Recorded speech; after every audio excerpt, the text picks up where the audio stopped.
अंगराज कर्ण, तुम? प्रणाम गंगापुत्र। आयुष्मान भव। विराजो विराजो विराजो।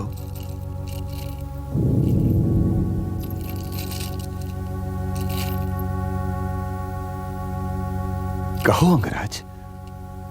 आपको आश्चर्य तो अवश्य हो रहा होगा गंगापुत्र कि मैं आपके कक्ष में क्या कर रहा हूं, परंतु आपसे कहीं अधिक आश्चर्य तो स्वयं मुझे हो रहा है। मुझे आश्चर्य नहीं हुआ है अंगराज।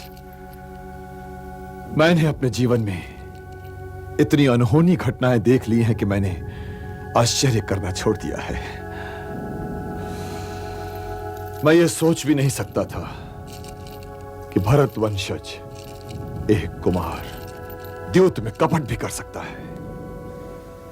कौन सोच सकता था कि महाराज के सामने हस्तिनापुर के भरे दरबार में उसके कुलवधू का वस्त्रहरण भी होगा। परंतु यह सब कुछ हुआ है अंगराज कर्ण, यह सब कुछ हुआ है। इसलिए अपने आने पर आश्चर्य मत करो। कहो, तुम्हें मेरी याद कैसे आई? मैं इस समय पितामह भीष्म के पास नहीं आया हूं। मैं आया हूं परशुराम शिष्य भीष्म के पास। मैं आपका गुरु भाई हूं गंगापुत्र। निसंदेह हो, किंतु तुम्हारी समस्या क्या है? मेरी पहली समस्या यह है गंगापुत्र कि मैं अपने आप को सूतपुत्र नहीं मानता। तुम केवल सूतपुत्र नहीं हो, तुम कर्म से क्षत्रिय भी हो। तुम सूतपुत्र भी हो, क्षत्रिय भी। किसी का पुत्र होना या न होने पर तुम्हारा कोई वश नहीं। इसलिए क्षत्रिय धर्म की डोरी को कसकर पकड़े रहो पुत्र। कैसे पकड़े रहूं गंगापुत्र, कैसे पकड़े रहूं? मैं गुरु श्रेष्ठ परशुराम का शिष्य हूं, धनुर्विद्या में निपुण हूं और आप ही की भांति एक महान योद्धा भी हूं। आप ये ना समझिए कि यह मेरा अहंकार बोल रहा है। मैंने अपनी विजय यात्रा में भारतवर्ष के समस्त राजाओं और वीरों को पराजित किया है, परंतु जब जब अर्जुन से मेरा सामना हुआ है तब तब मेरे भाग्य में पराजय आई है। ऐसा क्यों है गंगापुत्र?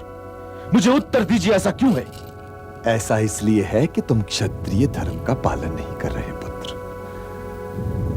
तुम्हें धर्म का साथ देना चाहिए जबकि तुम अधर्म के शिविर में बैठे हुए हो।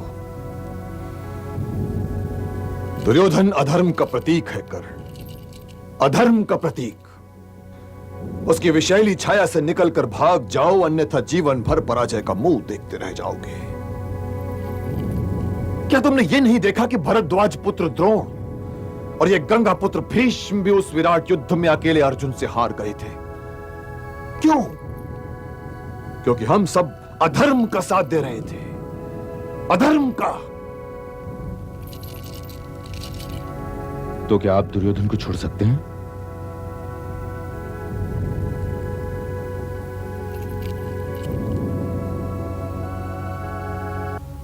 यही तो मेरी व्यवस्था है कि मैं सब कुछ जानते हुए भी दुर्योधन को नहीं छोड़ सकता।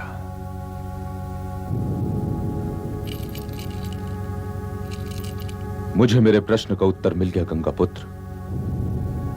आप ही की भांति मैं भी दुर्योधन को नहीं त्याग सकता।